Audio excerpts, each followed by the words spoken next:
Hello welcome. तो आज इस वीडियो में हम जो आपका अध्याय नंबर 7 है यानी कि गति, इसका लेक्चर 1 देखने वाले हैं और ज़्यादातर मेरा प्रयास रहेगा कि इसी लेक्चर में कंप्लीट हो जाए चैप्टर। मतलब इस चैप्टर को हम वन शॉट देखने वाले हैं। हालांकि हम सारी चीज़ें डिटेल में पढ़ेंगे, ऐसा नहीं है कि छोड़ देंगे, ठीक है। बट मेरा ट्राई ये रहेगा कि लेक्चर नंबर 1 में ही ये चैप्टर कम्प्लीट हो जाए, ठीक। तो चलिए शुरुआत करते हैं। चैप्टर का नाम क्या है? गति। तो सबसे पहले समझते हैं गति या फिर गति की अवस्था किसको कहते हैं, ठीक है ना। कब आपको पता लगेगा कि कोई चीज़ गति में है यानी कि गति की अवस्था में, जिसे हम गतिज अवस्था भी कहते हैं, ठीक है। तो आपको याद रखना है, यदि कोई वस्तु समय के साथ साथ अपनी स्थिति किसी बिंदु के सापेक्ष में बदल रही है तो वस्तु की इस स्थिति को गतिज अवस्था कहते हैं। खास करके उस बिंदु के सापेक्ष में वो गति की अवस्था में है, ठीक है। और जिस बिंदु के हिसाब से हम किसी वस्तु की दशा को देख रहे हैं कि वो अपनी स्थिति बदल रही है कि नहीं बदल रही, उसको हम बोलते हैं निर्देश बिंदु, या फिर निर्देश बिंदु को ही मूल बिंदु कहा जाता है। समझ में आ गई बात? तो फिर से मैं बोल रहा हूँ, जैसे सिंपल सी बात है, समझो कि यहाँ पर कोई एक पॉइंट है जिसके रेफरेंस में, ठीक है, हम यहाँ पर कोई व्यक्ति है, ठीक है, इसको बता पाएंगे कि ये गति अवस्था में है या फिर रुका हुआ है, ठीक। तो होगा क्या, जैसे मान लो जैसे जैसे समय बीत रहा है, अब इस व्यक्ति और इस बिंदु के बीच में जो दूरी है, ठीक है, वो मान लो बदल नहीं रही है, ठीक है ना। टाइम बीतता जा रहा है लेकिन इनके बीच की दूरी यही है। तो ये तभी हो सकता है जब ये व्यक्ति रुका हुआ हो इस बिंदु के सापेक्ष में, है ना। लेकिन सोचो, समय बढ़ने के साथ साथ इस दूरी में अगर बदलाव आए, बिंदु फिक्स है, ठीक है ना, बिंदु क्या है? फिक्स है। मान लो समय बढ़ने के साथ साथ या तो ये दूरी बढ़ जाए, मतलब व्यक्ति इस बिंदु से दूर जा रहा है, या फिर ये दूरी कम हो जाए यानी कि व्यक्ति इस बिंदु के पास आ रहा है। तो मतलब अगर समय बदलने के साथ साथ जो अवस्था है, ठीक है ना, इस व्यक्ति की इस बिंदु के सापेक्ष में वो बदल रही है, तो मतलब ये गतिज अवस्था में है। और अगर फिक्स रहती है दूरी, कोई अवस्था इसकी बदलती नहीं है, तो ये रुका हुआ है यानी कि ये विराम अवस्था में है, ठीक है। तो आपको इतना समझ में आ गया होगा कि गति की अवस्था का मतलब क्या होता है, कि जिस भी के सापेक्ष में, जिस किसी के भी सापेक्ष में हम किसी व्यक्ति को या किसी वस्तु को गति में कह रहे हैं, तो वहाँ पर उसकी स्थिति बदल रही होगी। अगर स्थिति नहीं बदलती है तो वो रुकी हुई है यानी विराम अवस्था में। तो इसी तरह से विराम अवस्था की डेफिनेशन आप लिखोगे, कोई वस्तु विराम अवस्था में तब कहलाएगी जब उसकी स्थिति में समय के साथ साथ किसी बिंदु के सापेक्ष में कोई बदलाव ना हो रहा हो। अब आप कहोगे किसी के सापेक्ष में ही क्यों बोला जा रहा है? देखो, अगर हम सापेक्ष में नहीं बोलेंगे तो होगा ये कि आप डिसाइड नहीं कर पाओगे कोई चीज़ रुकी हुई है या चल रही है, ठीक है। जैसे इसका एक सीधा सा एग्जांपल मैं आपको लेता हूँ कि जैसे मान लो जो कोई चलती हुई ट्रेन है, चलती हुई ट्रेन में, ठीक है ना, ये दो व्यक्ति बैठे हुए हैं, ठीक। अब जब ये बाहर को देखते हैं तो बाहर के जो व्यक्ति हैं, जैसे जैसे ट्रेन आगे जाएगी ऐसा लगेगा इनको कि वो लोग पीछे छूट रहे हैं। तो मतलब जो ट्रेन में, चलती हुई ट्रेन में बैठा हुआ व्यक्ति है, वो बाहर के व्यक्ति को अगर मैं कोई बिंदु मान लूँ, समझो, या फिर बाहर के व्यक्ति के सापेक्ष में देखूँ, तो ये गतिज अवस्था में है, क्योंकि ट्रेन आगे जा रही है, वो व्यक्ति जहाँ पे बाहर खड़ा है वहीं खड़ा है मान लो अगर, तो इन दोनों व्यक्तियों के बीच में समय के साथ साथ दूरी बदल जाएगी, यानी कि इनके बीच में क्या है? गति अवस्था है। लेकिन सेम टाइम पे ये व्यक्ति और ये व्यक्ति अगर एक दूसरे को देखें तो इनके बीच में कोई भी दूरी नहीं बदलेगी। तो मतलब ये व्यक्ति इस व्यक्ति के सापेक्ष में तो गतिज अवस्था में जो ट्रेन के बाहर है, लेकिन जो ट्रेन के अंदर वाला व्यक्ति है उसके साथ ये विराम अवस्था में है। तो एक ही चीज़ एक ही समय पर गतिज अवस्था में भी हो सकती है और विराम अवस्था में भी हो सकती है। ये सिंपल वैसे ही है जैसे जैसे आप अगर कमरे में बैठे हो तो आपको लग रहा है कि सब कुछ रुका हुआ है, आप, ठीक है, विराम अवस्था में हो। लेकिन कोई अगर पृथ्वी के बाहर से आपको देख रहा है तो क्योंकि पृथ्वी मूव कर रही है, तो पृथ्वी के साथ साथ जिस भी कमरे में आप बैठे हो वो कमरा भी, जो बाहर से अगर कोई देखे आपको, तो वो मूव करता हुआ नजर आओगे आप, ठीक है। तो आपको क्या लग रहा है कि आप अपने कमरे के आसपास की वस्तुओं के सापेक्ष में रुके हुए हो यानी कि विराम अवस्था में हो, लेकिन जो बाहर का व्यक्ति है, ठीक है, उसके लिए आप गतिज अवस्था में हो। तो मतलब क्या है कि एक ही समय पे अगर हम रेफरेंस पॉइंट बदल दें, मूल बिंदु बदल दें, तो एक ही वस्तु किसी दूसरे वस्तु की आपके सापेक्ष में रुकी हुई भी हो सकती है और ऐसा भी हो सकता है कि वो गति में भी हो। तो मतलब डिपेंड करता है कि हम किसके सापेक्ष में देख रहे हैं। तो याद रखना कि जो गति अवस्था है या फिर विराम अवस्था है वो एक सापेक्षिक टर्म है, यानी आपेक्षिक शब्द है। आगे बात समझ में? तो वही मैंने यहाँ पे लिखा हुआ है कि कोई वस्तु एक ही समय में गति और विराम में दोनों में हो सकती है। ऐसा इसलिए है क्योंकि गति और विराम सापेक्षिक शब्द हैं। जो मैंने आपको समझाया वो यहाँ लिखा हुआ, आप पढ़ लेना। मैंने यहाँ पे लिखा है कि इस बात को समझने के लिए चलती हुई ट्रेन में बैठे यात्री का उदाहरण लिया जा सकता है। ट्रेन में बैठे यात्री ट्रेन में दूसरे यात्री के सापेक्ष में तो विराम अवस्था में होता है, जैसे ये ट्रेन में है और ये ट्रेन में दूसरा व्यक्ति है, ठीक है। वहीं ट्रेन के बाहर खड़े व्यक्ति के लिए यही गतिमान होता है, यानी कि चलती हुई ट्रेन में बैठा व्यक्ति बाहर के व्यक्ति के लिए गतिमान होगा। क्लियर हो गई ना इतनी बात? अब इसके बाद जो सबसे सिंपल टाइप की गति होती है, जो हमें सबसे पहले पढ़नी है, वो है सरल रेखीय गति। सरल रेखीय गति जैसे कि नाम से ही पता लगता है, इसका मतलब होता है एक सीधी रेखा में, एक सरल रेखा में गति जब होती है तो उसको बोला जाता है सरल रेखीय गति। तो जब भी आपसे पूछा जाए सरल रेखीय गति क्या है, तो आप बोल सकते हो सरल रेखा में होने वाली गति को सरल रेखीय गति कहते हैं। जैसे बंदूक से निकली गोली, पेड़ से गिरता हुआ फल, ठीक है ना। बंदूक से निकली गोली सीधी जाएगी, पेड़ से फल गिरेगा सीधा नीचे गिरेगा, ठीक है। सीधी सड़क पर चलती हुई कार, तो ये सब जो है ये सरल रेखीय गति के उदाहरण हैं, ठीक। अच्छा, अब इससे पहले कि मैं आपको आगे पढ़ाऊँ, ठीक है, आपको एक चीज़ क्लियर होनी चाहिए कि भौतिक राशियाँ क्या होती हैं और सदिश और अदिश राशियाँ क्या होती हैं, ठीक है। जब आप अदिश और सदिश को समझोगे तभी आपको समझ में आएगा कि दूरी और विस्थापन में क्या अंतर है, चाल और वेग में क्या अंतर है, ठीक है ना। तो उसके लिए आपको ये चीज़ समझनी जरूरी है। तो पहले समझ लेते हैं कि भौतिक राशियाँ क्या होती हैं, फिर इसके प्रकार समझेंगे। तो आपको याद रखना है कि वह राशियाँ जिन्हें मापा जा सकता है किसी इकाई में, ठीक है ना, वह राशियाँ भौतिक राशियाँ कहलाती हैं, ठीक है। जब भी कोई राशि होगी तो एक तो उसका परिमाण होगा, दूसरी उसकी इकाई होगी, ठीक है ना। तो जैसे मैं कहता हूँ कि मैं 4 मीटर चला, तो 4 जो है ना इसका परिमाण है और मीटर उसकी इकाई है, ठीक है। तो ये जो भौतिक राशियाँ हैं, ठीक है ना, इसके 2 प्रकार होते हैं। पहला क्या, अदिश, और दूसरा क्या, सदिश, ठीक। तो अदिश राशि किसे कहते हैं? अदिश राशि मतलब जिसमें दिशा नहीं होती। अदिश से पता ही लग रहा होगा दिशा रहित, ठीक है, इसमें दिशा ना हो। तो ऐसी राशि जिसमें सिर्फ परिमाण और इकाई ही रहे, ठीक है ना। इकाई तो खैर सब में रहेगी तभी भौतिक राशि होंगी, मतलब जिसमें परिमाण हो दिशा ना हो, उस राशि को हम क्या बोलेंगे? उस राशि को हम बोलेंगे अदिश राशि। यानी कि जिन राशियों में केवल परिमाण मतलब मात्रा, जैसे अगर आपने डिस्टेंस कवर किया तो कितना डिस्टेंस कवर किया, जैसे मैंने कहा 4 मीटर, तो 4 क्या उसकी मात्रा है, ठीक है ना। तो ऐसी राशियाँ जिनमें केवल परिमाण होता है उन्हें अदिश राशि कहते हैं। जैसे दूरी हो गई, चाल हो गई, द्रव्यमान हो गया, आयतन हो गया, ताप हो गया, समय हो गया, ये सब अदिश राशियाँ हैं, ठीक है। तो फिर सदिश किसे कहेंगे? सदिश मतलब दिशा सहित, यानी कि जिसमें दिशा भी आ जाए। तो जिन भौतिक राशि में परिमाण के साथ साथ दिशा भी हो, यानी कि परिमाण और दिशा दोनों होता है, उन्हें हम सदिश राशि कहते हैं। जैसे अगर आप कहोगे 4 मीटर, तो ये अदिश राशि है क्योंकि ये दूरी है। लेकिन अगर आप कहो 4 मीटर उत्तर दिशा की ओर, तो इसमें दिशा भी आ गई, ठीक है। तो ये क्या बन जाएगा? सदिश राशि बन जाएगा। समझ में आ गई बात?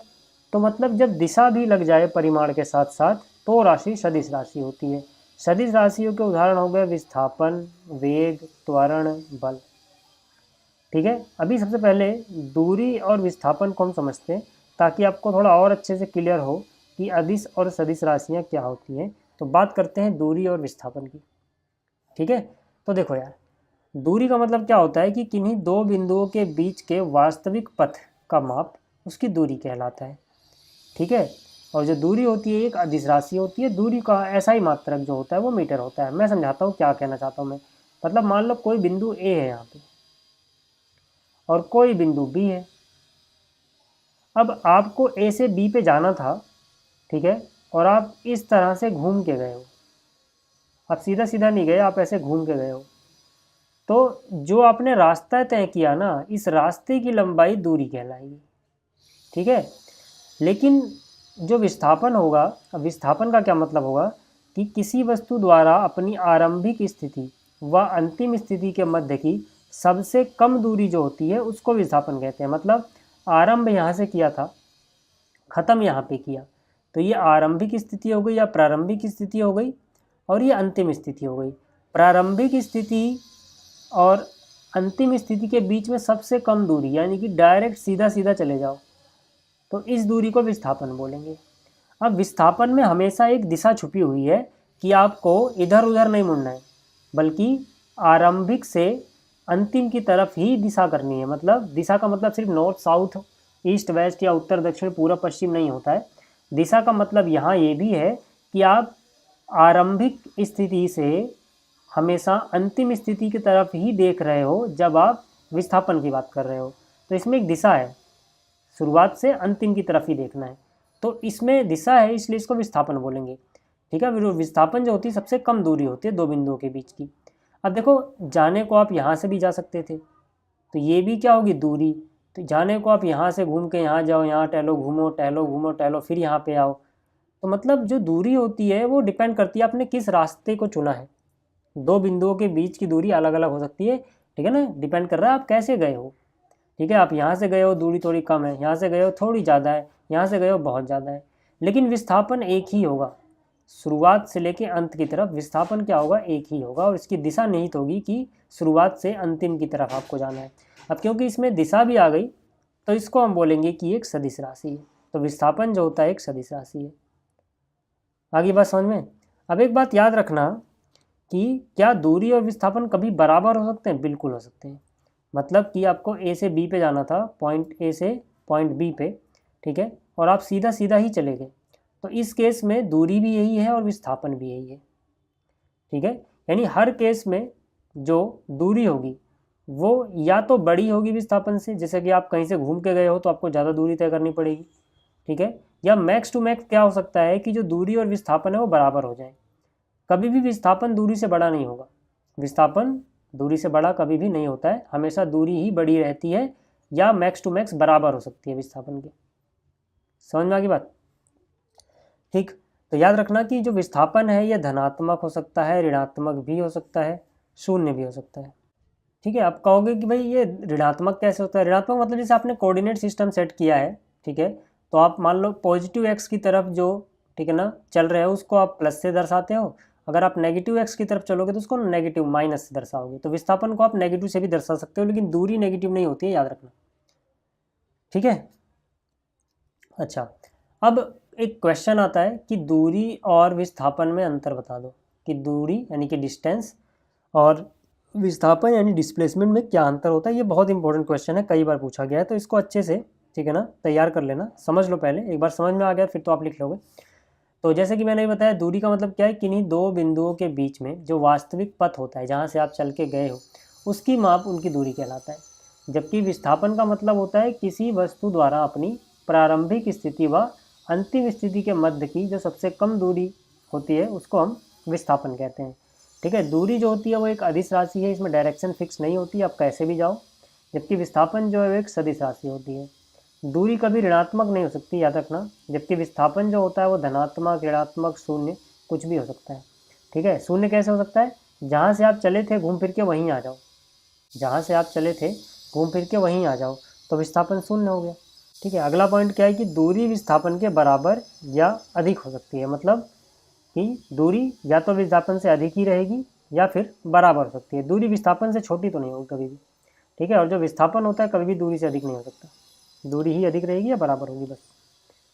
ठीक, अच्छा, इसके बाद अब बात करते हैं चाल और वेग। देखो, जैसे आपको दूरी और विस्थापन समझ में आ गया, तो चाल का मतलब क्या होता है कि दूरी को समय से डिवाइड कर दो, यानी कितने समय में आपने कितनी दूरी तय की है उसको बोलते हैं चाल। यानी कि चाल होता है दूरी बटे में समय। और वेग का मतलब होता है कि आपने कितने समय में कितना विस्थापन किया, यानी विस्थापन को अगर समय से डिवाइड करते हो तो वेग आता है, यानी वेलोसिटी आती है। तो जब भी आपसे चाल और वेग के बारे में पूछा जाए तो ये फॉर्मूला आपके दिमाग में रहना चाहिए, यहीं से आप बना के लिख लोगे कि चाल का मतलब होता है किसी इकाई समय में तय की गई दूरी, जबकि वेग का मतलब होता है इकाई समय में तय किया गया विस्थापन।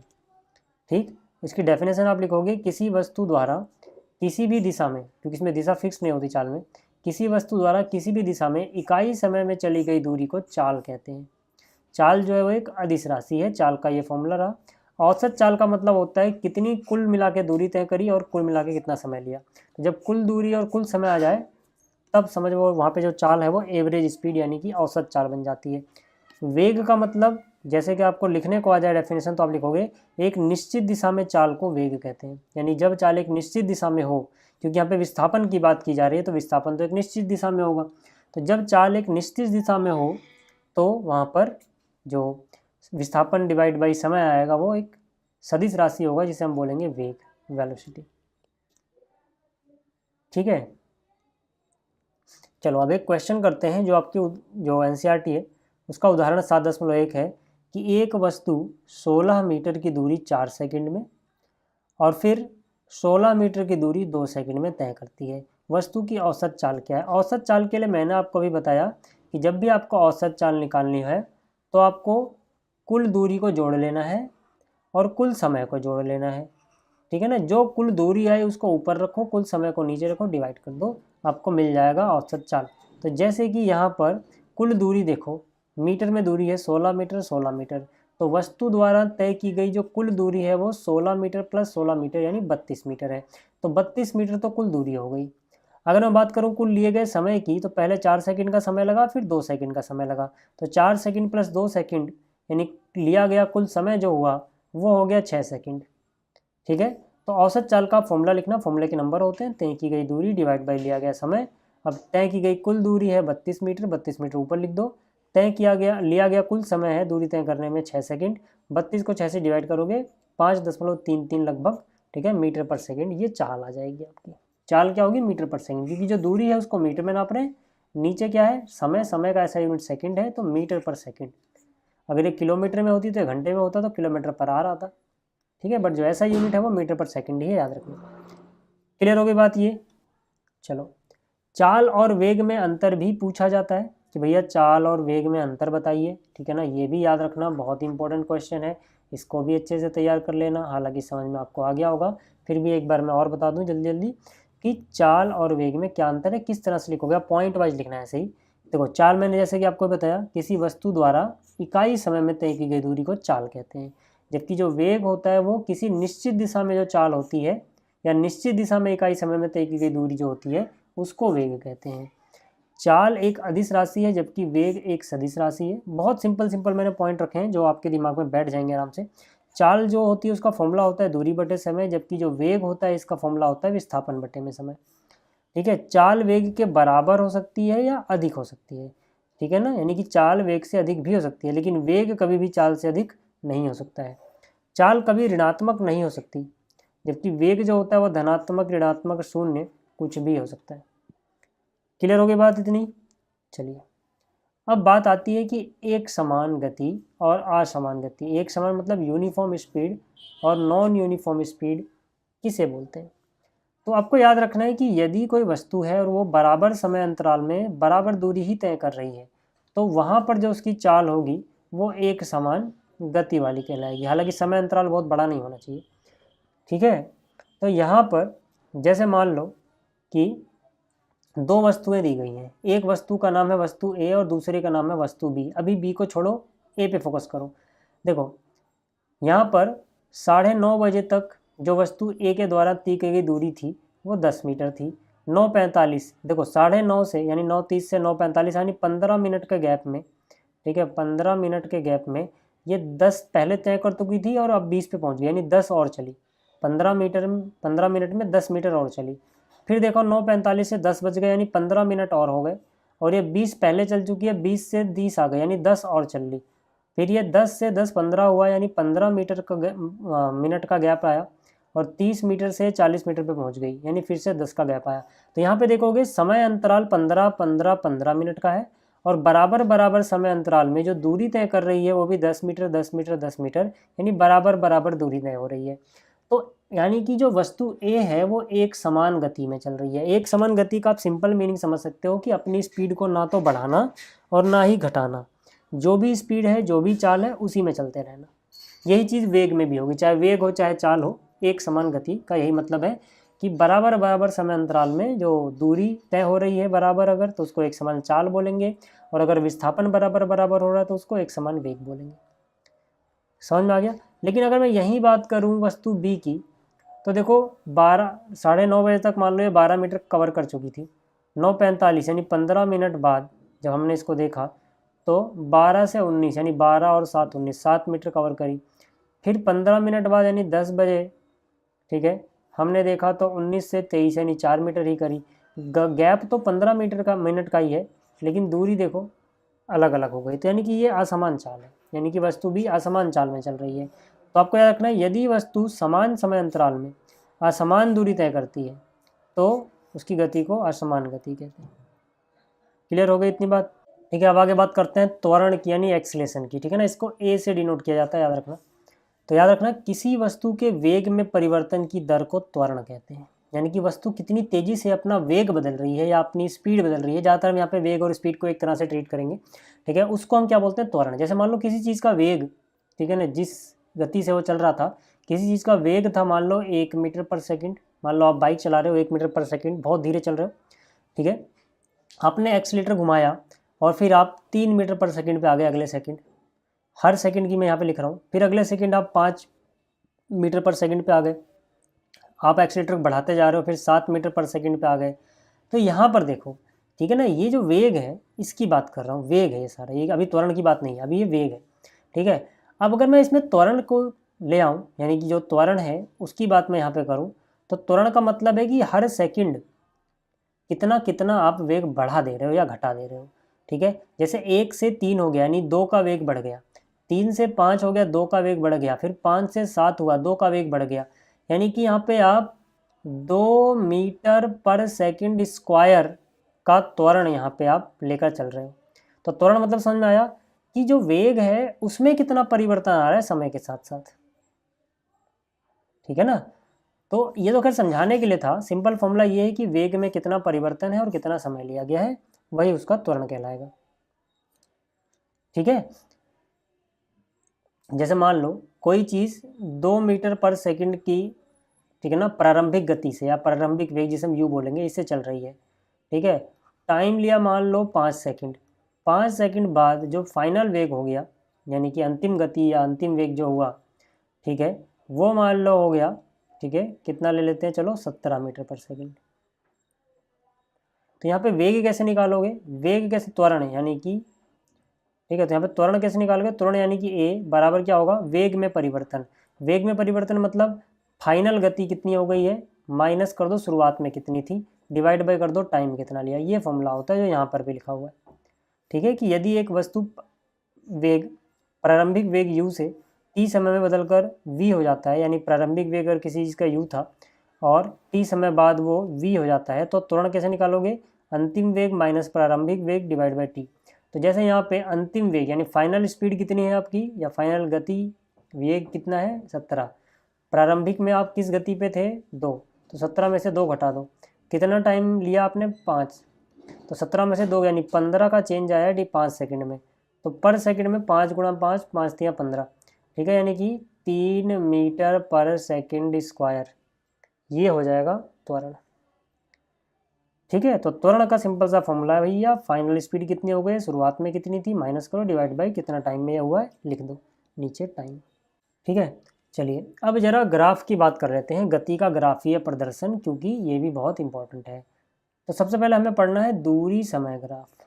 दूरी समय ग्राफ में क्या होता है, समय को x अक्ष पे दर्शाया जाता है और दूरी को y अक्ष पे, ये याद रखना, ठीक है। जो समय है उसको कहाँ दर्शाओगे, x एक्सिस पे, और जो दूरी है, ठीक है ना, उसको कहाँ दर्शाओगे, y एक्सिस पे, ठीक है। तो एक समान चाल अगर होगी, ठीक है, चाल अगर कैसी है, एक समान है, तो याद रखना समय दूरी का जो ग्राफ आएगा वो एक सीधी रेखा आएगी। कैसी आएगी, एक सीधी रेखा।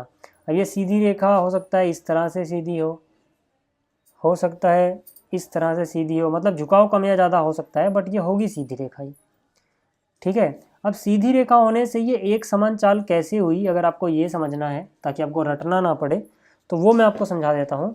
देखो जस्ट एग्जाम्पल कि मैं यहाँ पर, ठीक है ना, देखता हूँ समय और फिर देखता हूँ दूरी, ठीक। तो यहाँ पे, ठीक है, मैं लिख रहा हूँ t फॉर टाइम यानी कि समय, और यहाँ पे लिख रहा हूँ दूरी, ठीक है ना, d फॉर डिस्टेंस, या s से ज़्यादातर हम डिस्टेंस को, दूरी को यहाँ पे दर्शाएंगे, ठीक है। तो याद रखना s का मतलब यहाँ क्या है, दूरी, ठीक। जस्ट एग्जांपल दे रहा हूँ मैं आपको एक सिंपली, जैसे यहाँ पर समय 0 है, और दूरी भी 0 है। ठीक है, मतलब शुरुआत में जो हमने देखा तो यहाँ पर थी वस्तु, 1 सेकंड बाद यहाँ पे समय हो गया 1 सेकंड, तो समय यानी टाइम हो गया 1 सेकंड। 1 सेकंड में दूरी कैसे निकालोगे, यहाँ से सीधी रेखा खींचो, इस ग्राफ को कहाँ पे काटती है, यहाँ पे, यहाँ से y की तरफ देखो कि क्या नज़र आता है, यानी 1 सेकंड बाद दूरी हो गई 4 मीटर। तो दूरी जो है वो मीटर में है सर, याद रखना। ठीक है, यानी कि समय 0 से 1 गया, यानी कि 1 सेकंड का समय हुआ, दूरी 0 से 4 यानी 4 के डिस्टेंस पे आप आ गए। ठीक, यानी 1 सेकंड में आपने 4 मीटर तय किया। अच्छा, फिर से 1 सेकंड हो गया, 1 सेकंड से 2 सेकंड पे आए आप, यानी टाइम हो गया 2 सेकंड। फिर आप देखो दूरी 2 सेकंड में कितनी तय करी। दूरी कैसे देखोगे, ग्राफ देखना अगर आपको नहीं आता सिंपल ऐसा करो, यहाँ से सीधा तीर मारो इसको, ग्राफ को इसने यहाँ पे काटा, तो ये x की तरफ देखोगे तो समय नज़र आएगा, y की तरफ देखोगे तो ये जो मिलेगा आपको दूरी होगी, यानी कि दूरी हो गई 8। तो दूरी कितनी हो गई 8। सोचो, यानी कि पहले 1 सेकंड में आप 4 गए थे, दूसरे सेकंड में 4 और चले गए, तभी तो 8 पे पहुँचोगे। यानी हर सेकंड, फिर देखो अगले सेकंड में सेकंड 1 बढ़ेगा तो दूरी फिर से 4 और ज़्यादा हो जाएगी, फिर 1 सेकंड बढ़ाओगे तो दूरी देखो फिर से 4 और बढ़ जाएगी, यानी कि टाइम, हर 1 सेकंड के टाइम में आप 4-4 मीटर का गैप कवर कर रहे हो, यानी समान चाल ही तो हुई। क्यों, क्योंकि समान समय में समान समान दूरियां तय कर रहे हो, हर 1 सेकंड में 4-4, तो इसीलिए इसको बोल रहे हैं एक समान चाल। तो जब भी एक समान चाल होगी तो आपको याद रखना है कि समय और दूरी के बीच का जो ग्राफ होगा वो एक सरल रेखा आएगा। ठीक है, अब मान लो कि एक ही ग्राफ में आपको 2-3 दे दें, जैसे एक का ग्राफ दे दिया, वस्तु ए है, एक वस्तु बी का ग्राफ दे दिया, एक वस्तु सी का ग्राफ दे दिया, और आपसे पूछे कि इनमें से सबसे तेज कौन चल रहा है, तो जो सबसे ऊपर होगा, यानी कि जो जितना ज़्यादा ऐसे ऊपर की ओर उठा होगा वो सबसे तेज चलेगा। यानी कि यहाँ पे सी की चाल एक समान तो है लेकिन ये तेज़ी से चल रही है, उससे कम स्पीड में कौन है, ए, और सबसे कम स्पीड में कौन है, बी। आगे बात समझ में। अच्छा, मान लो अगर ऐसा कुछ ग्राफ आ जाए, ठीक है, समय और दूरी का, याद रखना यहाँ पे क्या लिखा है ये इंपॉर्टेंट है। ठीक है, यहाँ पर क्या लिखा है ये इंपॉर्टेंट है। अब समय दूरी में हो सकता है कि ऐसे तीर का एक अलग मतलब हो, और यहाँ पे समय के साथ दूरी की जगह चाल आ जाए अगर, तो वहाँ पे इसका मतलब कुछ और हो। ठीक है, तो डिपेंड करता है आपने पैरामीटर में एक्स एक्सिस पे क्या लिया है, वाई एक्सिस पे क्या लिया है। तो अभी जो मैं आपको ये दिखा रहा हूँ, ये दिमाग में बिठा के चलना कि अभी मैं समय और दूरी के ग्राफ की बात कर रहा हूँ। ठीक है, क्लियर हो गई इतनी बात। अब देखो, तो जब भी कुछ ऐसा है इसका मतलब है चाल तेज़ी से बढ़ रही है, चाल तेज़ी से बढ़ रही है। ठीक है ना, तो आप देख लो, जैसे 1 सेकंड में आपने इतना ही चला था, 2 सेकंड में थोड़ा ज़्यादा चला, ठीक है, 3 सेकंड में देखो बहुत ज़्यादा गैप आ जाएगा, है ना, 3 सेकंड में इतने का गैप आ गया, जबकि 2 सेकंड मिला के आप इतना पहुँचे थे, 3 सेकंड में अकेले ही यहाँ पहुँच गए, 4 सेकंड में जाओगे देखो ग्राफ और ज़्यादा ऊपर चला गया। ठीक, तो यहाँ पे क्या हो रहा है कि समय बढ़ने के साथ साथ यहाँ पे वस्तु की गति बढ़ती जा रही है, इसीलिए इस तरह का ग्राफ आता है। आगे बात क्लियर हो गई। अच्छा, ग्राफ आपको ऐसा भी मिल सकता है, समय और दूरी का ग्राफ ऐसा भी मिल सकता है। तो जब भी समय और दूरी का ग्राफ ऐसा मिले कि यहाँ पर वस्तु के लिए जो यहाँ पर ग्राफ दर्शाया गया है वो x के समांतर हो जाए, तो आप समझ जाना वस्तु विराम अवस्था में है, वस्तु रुकी हुई है। अगर आपको कन्फ्यूजन है कि ये विराम अवस्था कैसे दर्शा रहा है, तो वो मैं आपको समझा देता हूँ। देखो, यहाँ पे x पे क्या है, समय, और y पे क्या है, दूरी। तो जीरो समय पे अगर आप देखोगे तो कहाँ मिल रहा है ग्राफ, यहाँ पे, यानी कि समय टाइम जब 0 सेकंड था तो जो दूरी थी वो 8 मीटर पर सेकंड, 8 मीटर पे थी। मतलब ये ऐसा कुछ ग्राफ है कि आपके सामने कोई व्यक्ति, जब आपने उसको देखना चालू किया तब आप समय 0 लोगे, यानी जिस समय से आप ऑब्जर्व करना शुरू कर रहे हो वो समय को आप 0 मानते हो। वैसे समय तो 0 नहीं हो सकता, बट यहाँ टाइम 0 होने का मतलब होता है कि आपने जो शुरुआत करी, देखना शुरू किया, उस समय को आपने 0 मान लिया। अब वहाँ से टाइम आगे बढ़ेगा तो आप गिनना चालू करोगे। तो मान लो कि जब आपने किसी व्यक्ति को देखा तो वो आपसे 8 मीटर की दूरी पे खड़ा था, यानी कि 0 समय पे व्यक्ति की दूरी आपसे कितनी है, 8 मीटर। अच्छा, टाइम बीता, 1 सेकंड हो गया, 1 सेकंड के बाद वो फिर से अभी भी 8 मीटर की दूरी पे ही है, क्योंकि देखो दूरी तो यही आ रही है। समय हुआ 2 मीटर, ठीक है ना, यहाँ पे तीर मारा, इसने वाई को देखा तो 8 ही मीटर है। तो मतलब 1 सेकंड के बाद भी 8 मीटर है, 2 सेकंड के बाद भी 8 मीटर है, 5 सेकंड के बाद भी आप देख रहे हो तो फिर से वही 8 मीटर ही नज़र आ रहा है। तो देखोगे तो टाइम तो बढ़ रहा है, टाइम बढ़ने के साथ साथ आपके और उसके बीच का जो दूरी है वो चेंज ही नहीं हो रहा। वो आपसे पहले भी 8 मीटर की दूरी पे खड़ा था, अभी भी 8 मीटर की दूरी पे खड़ा है। तो भैया ऐसा तो तभी हो सकता है ना जब आप और वो एक दूसरे के सापेक्ष में क्या हो, रुकी हुई अवस्था में यानी विराम अवस्था में हो। तो इसीलिए मैंने कहा विराम अवस्था में जो ग्राफ आता है समय और दूरी का वो कुछ इस तरह का आता है। क्लियर हो गई बात? अच्छा, समय दूरी का ग्राफ मान लो ऐसा उबड़ खाबड़ आ जाए तो इसका क्या मतलब निकालोगे? इसका मतलब है कि कभी कभी दूरी, देखो यहाँ से कभी वस्तु एक समान चाल में चल रही है, ये हो गया एक समान चाल इतने का, ठीक है ना। यहाँ से इस पॉइंट से लेके इस पॉइंट में, पॉइंट के नाम दे दूँ ओ से ए, ओ से ए के बीच में यानी 0 से लेके 2 सेकंड के बीच में एक समान चाल है, क्योंकि ग्राफ आ रहा है कुछ कुछ ऐसा, ठीक है। अच्छा, ए से लेके अगर मैं बी को देखूं, इस बीच वस्तु ऐसी हो गई यानी कि कुछ ऐसी हो गई सीधी, है ना, एक्स के समांतर। तो ए से बी के बीच में वस्तु रुकी हुई है। फिर बी से मान लो सी पे देखें तो वस्तु फिर से चलना शुरू करी है, ठीक है। और सी से मान लो डी पे देखें तो वस्तु फिर से वापस आ रही है नीचे, यानी कि दूरी कम हो रही है ना, ठीक है। अभी जैसे मैंने आपको बताया भी था शुरू में कि जितना अधिक ढाल होगा उतनी अधिक चाल होगी। अधिक ढाल अधिक चाल, ढाल मतलब जैसे यहाँ पे आप कोई बॉल को छोड़ दो तो धीरे धीरे ढलती हुई लुढ़कती हुई आएगी।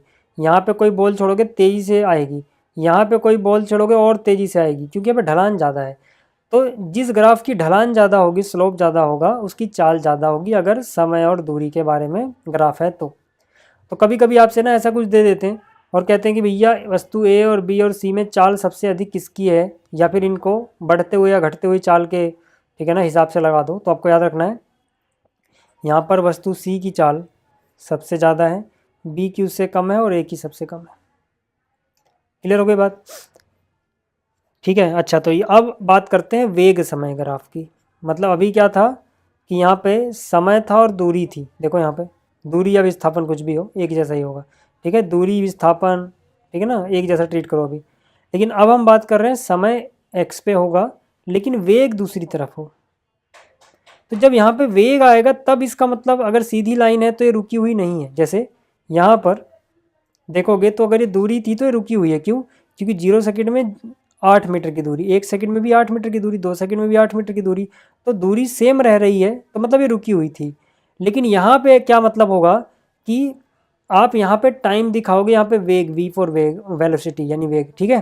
तो जैसे 0 पे ये 8 मीटर पर सेकंड है, यानी कि 0 टाइम पे क्या ये 8 मीटर पर सेकंड, मतलब 8 मीटर की दूरी पे नहीं दिखा रहा है यहाँ पे, क्योंकि वेग दिखा रहा है। वेग का मतलब है कि कोई वस्तु आपने जब देखनी शुरू करी तो पहले से चल रही थी और उसकी गति जो थी वो 8 मीटर पर सेकंड थी, यानी हर एक सेकंड में वो 8-8 मीटर जा रही थी।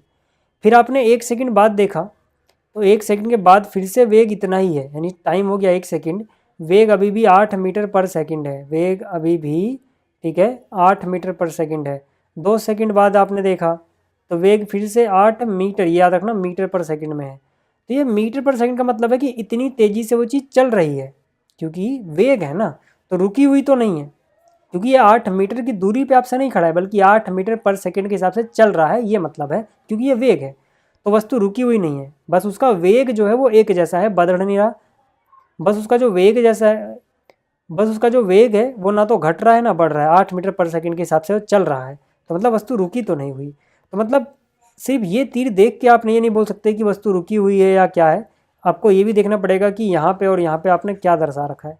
अगर यहाँ पे वेग दर्शा रखा है तो इसका मतलब रुकी हुई नहीं बल्कि एक समान वेग है, एक समान वेग है, यानी त्वरण यहाँ पे नहीं है। त्वरण का मतलब होता है वेग में कितना चेंज कर रहे हो आप।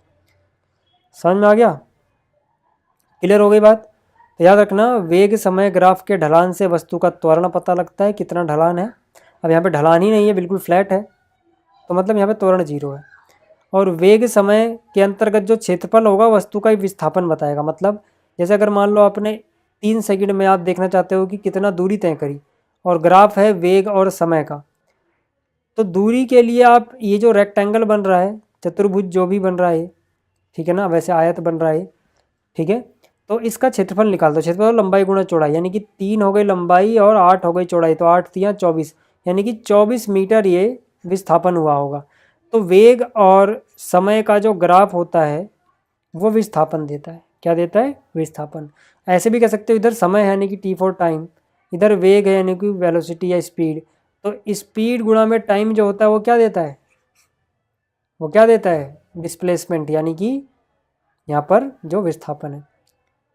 ठीक, तो याद रखना कि जो क्षेत्रफल होता है किसके अंतर्गत? वेग और समय के ग्राफ के अंतर्गत जो क्षेत्रफल होगा, जितने समय तक के लिए क्षेत्रफल निकालोगे उतने समय का वो विस्थापन दे देगा। क्लियर हो गई बात?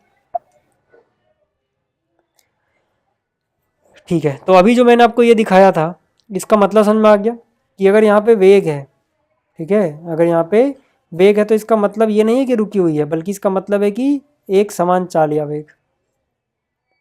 ठीक है, हाँ, यहाँ पे त्वरण 0 होगा। और अगर कुछ ऐसा है तो इसका मतलब है कि वेग बढ़ता जा रहा है, यानी पॉजिटिव त्वरण होगा। अगर यहाँ पे वेग है तो याद रखना, यहाँ पे अगर दूरी या विस्थापन है तो कहानी बदल जाएगी जो हमने पहले पढ़ा। लेकिन यहाँ पे अगर वेग है तो इसका मतलब है कि वेग बढ़ रहा है। अगर ऊपर की ओर तीर जा रहा है तो बढ़ रहा है, ठीक है। नीचे की ओर आ रहा है अगर, तो इसका मतलब है घटता हुआ चाल या वेग, यानी यहाँ पे नेगेटिव त्वरण होगा। क्या होगा? नेगेटिव त्वरण। और अगर ऐसे हो रहा है तो मतलब त्वरण जो है वो आसमान बढ़ता जा रहा है, बहुत तेज़ी से एक्सीलेट कर रहा है। बाइक का आपने एक्सीलेटर एकदम ऐंठ दिया, ठीक है, तो बहुत तेज़ी से स्पीड भागती है ना, वो वाला केस है ये। ठीक, अब इसके बाद आते हैं गति के समीकरण, जो कि बहुत इंपॉर्टेंट है। आपकी किताब में 3-4 समीकरण है जो आपको याद कर लेने हैं, और इनमें से कौन कौन क्या क्या है वो याद कर लेना है। जैसे 2as बराबर होता है V square minus U square, S बराबर होता है U T plus half A T square, V बराबर होता है यू प्लस ए टी। ये 3 चीज़ें आप याद रखना, और यहाँ पे कौन कौन क्या है ये भी याद रखना। जैसे जो u है, जो फॉर्मूले में आपको u नज़र आ रहा है, ये है प्रारंभिक वेग, यानी शुरुआत में उसकी स्पीड या वेग क्या था। टी है मतलब कितने टाइम के लिए वो चीज़ चली है। ए जो आपको नज़र आ रहा है फॉर्मूले में, जहाँ जहाँ भी ए नज़र आ रहा है इसका मतलब है त्वरण, यानी कि एक्सीलरेशन। ठीक है, वी जो है वो अंतिम वेग है, और जो एस नज़र आ रहा है वो तय की गई दूरी या विस्थापन है। जो एस है ये दूरी या विस्थापन की बात की जा रही है। जैसे क्वेश्चन करते हैं, क्वेश्चन है, ठीक है, बहुत ध्यान से देखना। ये 3 फॉर्मूले ना पहले आप याद कर लेना, याद नहीं है तो अपने सामने लिख के रख लेना शुरुआत में जब क्वेश्चन करोगे। जब आपने फॉर्मूला सामने लिख रखा है ना शुरुआत में, तो कॉन्फिडेंस देता है वो, और चीज़ों को सामने आपके रहती हैं तो विजुलाइज करना ईजी होता है। हाँ, जब आप कुछ प्रैक्टिस कर लो तब आप सोचो कि ये फॉर्मूला याद करके तब क्वेश्चन करने हैं, लेकिन शुरुआत में अगर याद नहीं हो रहे तो पहले फॉर्मूले सामने रखना, उसके बाद क्वेश्चन पढ़ना और फिर देखना कौन सा फॉर्मूला लगेगा, तब आपको चीज़ें समझ में आ जाएंगी। एक छोटी सी टिप है ये। ठीक, चलो यहाँ पे आ जाओ। यहाँ पे कह रहा है कि एक बस की गति 5 सेकंड में 80 किलोमीटर पर आवर से घटकर 60 हो जाती है, बस का त्वरण ज्ञात कीजिए।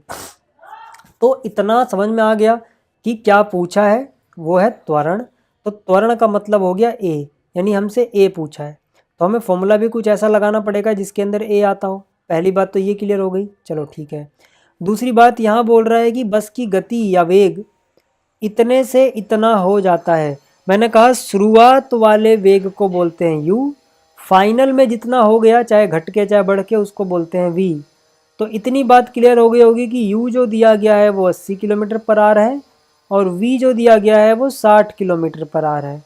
और क्योंकि ये सेकंड में है तो जाहिर सी बात है टाइम होगा, यानी टाइम है 5 सेकंड का।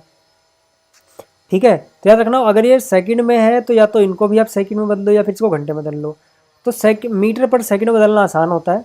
80 किलोमीटर पर आवर है, तो 80 किलोमीटर ऊपर है, 1 किलोमीटर में कितने मीटर होते हैं? 1000। तो 80 को 1000 से गुणा कर दिया, मीटर में बदल गया किलोमीटर। और 1 घंटे में कितने सेकंड होते हैं? 3600। 3600 कैसे? 1 घंटे में 60 मिनट, हर 1 मिनट में 60-60 सेकंड। ठीक है, तो इसीलिए मैंने 1000 डिवाइड बाई 60 गुणा 60 किया ताकि ये मीटर पर सेकंड में बदल जाए। इसको सॉल्व कर लोगे, 0 से 0 कट जाएगा, 0 से 0 कट जाएगा, ठीक है। और यहाँ से 2 3 6, 2 से काटोगे 80 को तो ये 40 बचेगा, फिर 2 3 6, 2 से 40 को काटोगे तो फिर से 20 बचेगा। तो यहाँ 20 है और यहाँ 10 है, 20 गुणा 10 करोगे 200 हो जाएगा, नीचे 3 गुणा 3 है 9 हो जाएगा। तो आ गया 200/9 मीटर पर सेकंड। ठीक है, इसी तरह से जो अंतिम वेग है इसको भी हम पहले मीटर पर सेकंड में बदल लेंगे क्योंकि टाइम सेकंड में।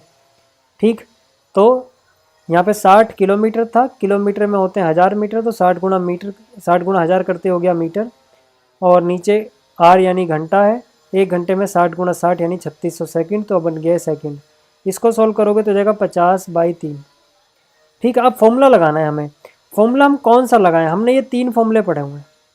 ठीक है, तो हम देखते हैं कि जिसमें ज़्यादा से ज़्यादा चीज़ें हमें पता हो। जैसे यहाँ पे u पता है, v पता है, t पता है, और त्वरण यानी कि a निकालना है। तो अगर आप फॉर्मूला देखोगे तो v पता है, u पता है, t पता है, a निकालना है ना। बाकी में देखो s की बात ही नहीं की गई है, तो यहाँ पे तो s भी आ रहा है, ये वाला लगाना कोई फ़ायदा नहीं है ना। इसमें v भी यूज नहीं हो रहा, हमें तो v पता है। ठीक, यहाँ पे देखो v है, u है, a भी है जो हमसे पूछा है, लेकिन s भी नहीं पता हमें, तो ये भी हम नहीं लगा सकते। तो यहाँ से क्लियर होता है ना कि भाई a पूछा है, वही नहीं पता, इसमें v पता है, u पता है, t पता है, तो यही फॉर्मूला लगा दो। तो अगर मैं v बराबर u प्लस AT वाला फॉर्मूला लगाऊंगा तो यहाँ से a का मान निकालो। ठीक है ना, a का मान निकालोगे तो a अपनी जगह रहेगा, v अपनी जगह रहेगा, u प्लस में जाएगा माइनस में, t यहाँ मल्टीप्लाई में, तो t चला जाएगा डिवाइड में, यानी a बराबर होता है v minus you divide by T. या फिर आप सीधा भी याद रख सकते हो, थोड़ी देर पहले मैंने आपको दिखाया था कि वेग में कितना अंतर आया कितने समय में। तो बस a का ये सिंपल सा फॉर्मूला हो गया जो आपको याद रखना है। जब भी आपको v, u और t दिया गया है तो ऐसे निकाल लो। ठीक है, अंतिम वेग माइनस प्रारंभिक वेग डिवाइड बाई टी। तो यहाँ से अंतिम वेग यानी कि v कितना है, 50/3। ठीक, और प्रारंभिक वेग यानी u कितना है, 200/9, डिवाइड बाई टाइम कितना है सर, 5 सेकंड का। ठीक है, 3 का पहाड़ा 9 में गया 3 बार, 3 3 9, 50 गुणा 3 करोगे 150, 9 का पहाड़ा 1 बार जाएगा 9 में, 1 को 2 से गुणा करोगे 200। ठीक है, और ये वाला 5 सबसे नीचे रहेगा, तो 150 में से 200 घटाओगे माइनस का 50 आएगा, डिवाइड बाई 9 ये बचा रहेगा। जो नीचे 5 है इसको 5/1 समझो, अगर भिन्न के नीचे भिन्न है तो इसको उलट के गुणा करते हैं, यानी 5/1 को गुणा करोगे 1/5 है ना, कुछ ऐसा। तो 1 तो ऊपर आ जाएगा, 5 नीचे आ जाएगा। 5 को 5 से 50 काटोगे 10 हो जाएगा बटे में 9, यानी कि 10/9 मीटर पर सेकंड स्क्वायर, पॉइंट बदलोगे तो इतना आ जाएगा। ठीक है, तो ये था सिंपल सा क्वेश्चन। इस तरह से अगला क्वेश्चन देखो। अगला जो क्वेश्चन है, बस इसमें आपको पहचानना होता है क्या क्या दिया है, फिर फॉर्मूला क्या लगाएं वो सोचना होता है बस, और कुछ नहीं इन क्वेश्चंस में। कह रहा है एक रेलगाड़ी स्टेशन से चलना प्रारंभ करती है। सोचो अगर कोई गाड़ी चलना प्रारंभ कर रही है तो प्रारंभ करने से पहले तो रुकी हुई थी, इसका मतलब यानी कि शुरुआत की गति या शुरुआत का वेग जो है वो हो गया 0 मीटर पर सेकंड, क्योंकि भाई चलना प्रारंभ कर रही है। तो जब चलना प्रारंभ कर रही है तो मतलब पहले वो विराम अवस्था में थी, और विराम अवस्था में होगी तो स्पीड तो 0 होगी ना सर। तो यहाँ से हमें u पता लग गया। अच्छा, इसके बाद है कि एक समान त्वरण के साथ चलते हुए 10 मिनट में 40 किलोमीटर पर आवर की चाल प्राप्त करती है। टाइम कितना है, 10 मिनट। तो टाइम को 10 मिनट लिखा, मिनट को सेकंड बदल लो, 1 मिनट में 60 सेकंड, तो 10 मिनट में 600 सेकंड हो गए। ठीक है, और फाइनली जो उसकी चाल है, यानी चलते हुए चाल अचीव करती है वो 40 किलोमीटर पर आवर है, और फाइनल वेग को, जो फाइनल चाल होगी, अंतिम वेग जो होगा उसको हम v बोलते हैं, याद रखना। तो यहाँ से v कितना आ गया, 40 किलोमीटर पर आवर। अब क्योंकि सब कुछ मीटर पर सेकंड या सेकंड में है और ये किलोमीटर पर आवर में है, तो पहले यूनिट को एक जैसा बनाओगे। तो किलोमीटर पर आवर को मीटर पर सेकंड बनाने के लिए क्या करोगे, 1 किलोमीटर में 1000 और 1 घंटे में 3600 सेकंड। इससे कर दो, सॉल्व कर लो इसे, है ना। 1 0 से 1, 2 0 से यहाँ पे 2 0 कट गए, फिर यहाँ से काटोगे तो सब मिला के आ जाएगा 100/9 मीटर पर सेकंड। अब आपको इतना पता लग गया है, त्वरण निकालना है। त्वरण के लिए फिर से वही फॉर्मूला। त्वरण के लिए फॉर्मूला क्या, अंतिम वेग माइनस प्रारंभिक वेग डिवाइड बाई टी है। अंतिम वेग कितना है, 100/9, जैसे कि आपको यहाँ पे नजर आ रहा है। प्रारंभिक वेग आपने देखा था शुरू में वेग 0 था, डिवाइड बाई टाइम, कितना टाइम लिया है सेकंड में देखे तो 600 सेकंड। क्लियर हो गया। तो आप फिर से यहाँ से देखोगे तो 100/9 में से 0 घटाओगे तो 100/9 ही बचेगा, है ना। इसके बाद का सीन यहाँ पे, और नीचे 600 है, 600 के नीचे कुछ नहीं तो 1 समझो, तो भिन्न के नीचे भिन्न मतलब इसको उलट दो, 600/1 को लिख दो गुणा में 1/600। अब 1 से गुणा करे कोई फर्क नहीं पड़ना, इसलिए मैंने 1 लिखा नहीं है। नीचे मतलब 9 गुणा 600 आ जाएगा।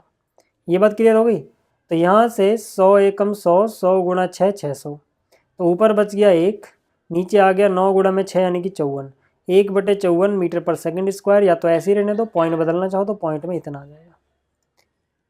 क्लियर होगी बात। मतलब इसको डिवाइड करोगे तो 0.0185 ऐसा आएगा, है ना। स्टैंडर्ड फॉर्म में लिखने के लिए हम क्या करते हैं, पॉइंट को ऐसी जगह उठा के रखते हैं कि एक नॉन जीरो डिजिट उससे पहले आ जाए, यानी 1 और 8 के बीच में यहाँ रख दोगे तो 2 डिजिट पॉइंट जब भी राइट कूदता है तो 10 की पावर -2 आ जाती है। ठीक, ये सब कैलकुलेशन आपको आनी चाहिए। नहीं आ रही है ना तो कोई बात नहीं, आप यहीं पे आंसर छोड़ देना, पॉइंट बदलना ही मत। ठीक है। अच्छा, अगला क्वेश्चन कह रहा है फिर से, कोई बस विराम अवस्था से चलना प्रारंभ करती है। तो जैसे ही पता लगा विराम अवस्था से प्रारंभ हुई, यानी कि प्रारंभिक गति यानी कि यू तो हो गया 0। 2 मिनट तक 0.1 मीटर पर सेकंड स्क्वायर से एक समान त्वरण से चलती है। टाइम हो गया 2 मिनट यानी कि 120 सेकंड। त्वरण हो गया 0.1 मीटर पर सेकंड स्क्वायर, यानी कि त्वरण को हम क्या बोलते हैं, ए। ये बस आपको याद रखना चाहिए किसको किस चीज़ से डिनोट किया रहा है। त्वरण को डिनोट किया था ए से। अब हमें निकालना है प्राप्त की गई चाल, यानी कि अंतिम चाल कितनी होगी, यानी कि v कितना होगा ये हमें निकालना है। और तय की गई दूरी को s बोल रहे हैं, ये कितना निकालना है। तो एक बात बताओ यार, अंतिम चाल निकालनी है। अंतिम चाल का तो सीधा सीधा फॉर्मूला भी हमने देखा था, v बराबर u प्लस AT। अब आपको u पता है 0 है तो u की जगह 0 रख दो सर। a कितना है 0.1 तो a की जगह 0.1 लिख दिया, गुणा में t कितना है 120 सेकेंड, तो t की जगह 120 सेकेंड आ गया, है ना। तो इसको अगर आप सोल्व करोगे तो 0 का तो यहाँ कोई मतलब ही नहीं, हटाओ पॉइंट हटाओगे तो नीचे 10 आ जाएगा, तो 1 0 से 1 0 कट गया, कितना बचा 12 गुणा में 1 यानी 12। तो अंतिम गति हो गई 12 मीटर पर सेकंड। अब हमसे पूछा एस भी निकाल दो।